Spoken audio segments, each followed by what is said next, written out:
Students next question देखिए। यहाँ पर क्या दिया गया है, A and B are two persons and they are playing a game and throwing a pair of dice.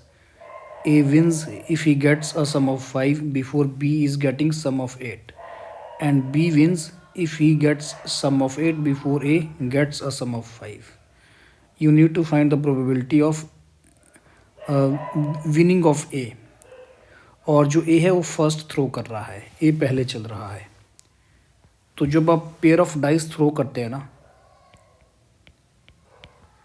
तो वहाँ पे कोई सम आने का जो एक शॉर्टकट रहता है, तो वो देख लो। In throwing a pair of dice getting sum equal to x, उसकी जो प्रोबेबिलिटी होती है पी ऑफ एक्स, उसके लिए एक डायरेक्ट फॉर्मूला भी रहता है।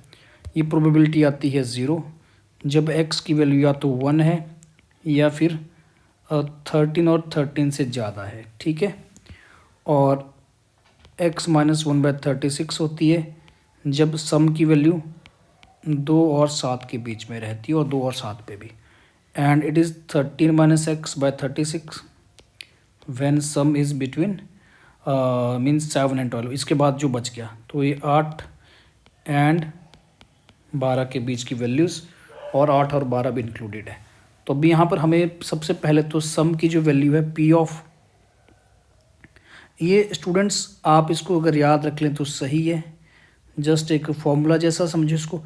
इसके लिए वैसे एक ट्रिक और भी है, उसको मैं किसी और दूसरे क्वेश्चन में जो डाइस वाला होगा उसमें बताऊंगा। अभी तो ठीक है, मैं ये फॉर्मूला ही बता दिया जो दिमाग में आया। एक ट्रिक वैसे और भी रहता है इसका ना, वो किसी दूसरे क्वेश्चन में मैं बता दूंगा, ठीक है।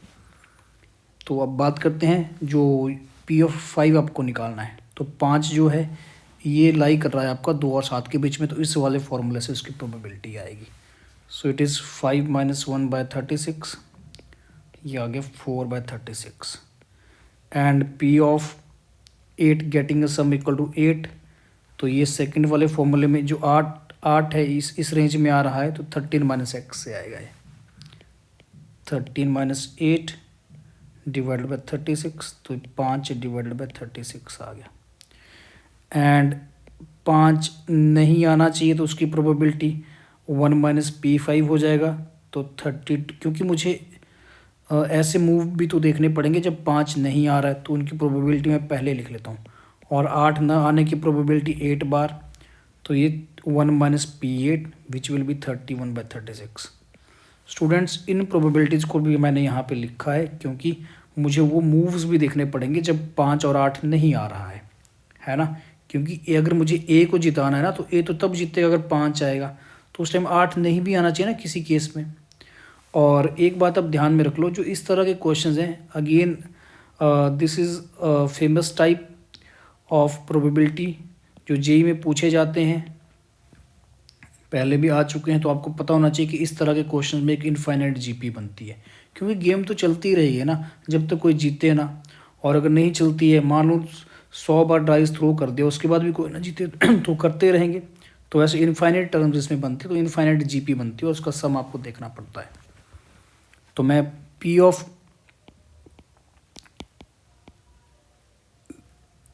विनिंग ऑफ ए के जीतने की जो प्रोबेबिलिटी है, तो वो क्या रहेगी, वो सिंपली होगी, मान लो पहली बार 5 आ गया, पहली बारी में जीत गया, है ना। और अगर यह पहली बार में 5 नहीं आया, मान लो 5 नहीं आया, तो दूसरी बारी में फिर 8 नहीं आना चाहिए। क्योंकि अगर मान लो, देखो 2 प्लेयर हैं ए और बी, है ना, ये गेम खेल रहे हैं। अगर पहली बारी में 5 आ गया तो ए जीत गया, या पहली बार में 5 नहीं आया तो यहाँ पे 8 भी नहीं आना चाहिए, क्योंकि यहाँ पे 8 आ गया ना तो बी जीत जाएगा। अब यहाँ पे 8 नहीं आया तो तीसरी बार में 5 आने पे ए जीत सकता है ना। तो इस तरह से आपको देखना पड़ेगा, और ये इसी तरह से कंटिन्यू रहेगा। तो दूसरी बारी पे 8 नहीं आया तो तीसरी बारी पे मान लो 5 आ गया। एक और लिख लेते हैं टर्म, या फिर पहली बारी में 5 नहीं आया, दूसरी बारी में 8 नहीं आना चाहिए क्योंकि बी को नहीं जिताना है, और मान लो तीसरी बारी पे भी 5 नहीं आया, तो फिर चौथी बारी में भी 8 नहीं आना चाहिए, हमें ए को ही जिताना है, तो फिर 5वीं बारी में 5 आना चाहिए। और इस तरह से आप देखेंगे इतनी टर्म्स आपने लिख ली हैं तो ये एक्चुअल में एक जीपी ही बन जाएगी।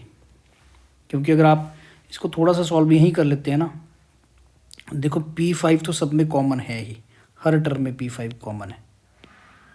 अंदर यहाँ पे 1 plus P5 bar and P8 बार, और इसके आगे क्या हो जाएगा, यही टर्म देखो 2 बार आ चुकी है। तो नेक्स्ट में क्या हो जाएगा, P5 बार एंड P8 बार, इस पूरे का स्क्वायर, एंड जो इसके नेक्स्ट वाली टर्म आएगी ना, आप उसमें सोच के तो देखो, उसमें टोटल 7 टर्म्स आएंगी। क्योंकि देखो पहले ए नहीं जीता, बी भी नहीं जीता, फिर ए फिर से नहीं जीता, बी नहीं जीता, और ए फिर से नहीं, ये नहीं, और ए फाइनली 7वीं बार जीता। तो टोटल 7 टर्म्स आएंगी और ये 5 बार और 8 बार का क्यूब हो जाएगा, ठीक है। और अगले में पावर 4 आएगी, फिर 5 and so on, infinite GP बनेगी। तो यहाँ पे मैं लिख रहा हूँ नेक्स्ट वाले में पावर पक्का 3 बनी होगी एंड सो ऑन, ये जीपी बन गई है, ठीक है। अब इनकी वैल्यूज़ ही डालनी है। P5 की वैल्यू अपने पास है 32/36,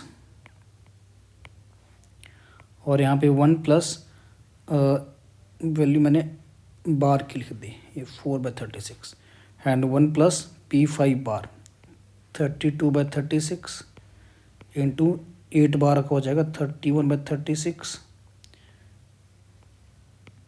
प्लस इसी टर्म का स्क्वायर,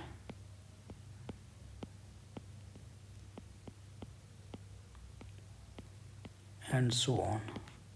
अब आपको पता होना चाहिए कि जो इनफाइनाइट जीपी होती है उसमें सम क्या आता है उसका, जैसे a plus a r plus a r square plus so on, तो ये हो जाती है a divided by 1 minus r, ये इसका सम होता है। तो इसके अकॉर्डिंग यहाँ पे आ जाएगा 4/36 into 1 divided by 1 minus 32 into 31 divided by 36 into 36।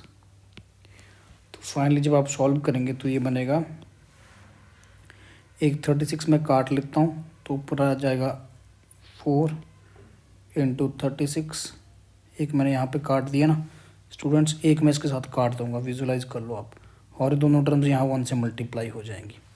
तो 4/36 4 इंटू 36 एड, और यहाँ पे 36 इंटू 36 माइनस 32 इंटू 31। तो अब कैंसिलेशन करते हैं, 4 से पहले कैंसिल होगा, यहाँ पे 9 बचेगा और यहाँ पे 8। अब 4 से फिर कैंसिलेशन हो जाएगी तो यहाँ पे आएगा 9, और यहाँ पे आएगा 9, और यहाँ पे आएगा 2। तो फाइनली ये बन गया 9 डिवाइडेड बाई 81 माइनस 62। तो ये कितना रह जाएगा, ये रह जाएगा 9 डिवाइडेड बाई 19। कोई ऑप्शन है ऐसा क्या? हाँ, ऑप्शन बी है स्टूडेंट्स। तो देखो मतलब इजी क्वेश्चन है ना, ऐसा कोई मुश्किल काम नहीं था इसको करना। हाँ, यहाँ पे मैं बता दूं कि ये जो क्वेश्चन है ये किस कैटेगरी में आ रहा है, जो यहाँ पे मल्टीप्लिकेशन क्यों करी गई है, क्योंकि इंडिपेंडेंट इवेंट्स है स्टूडेंट्स से।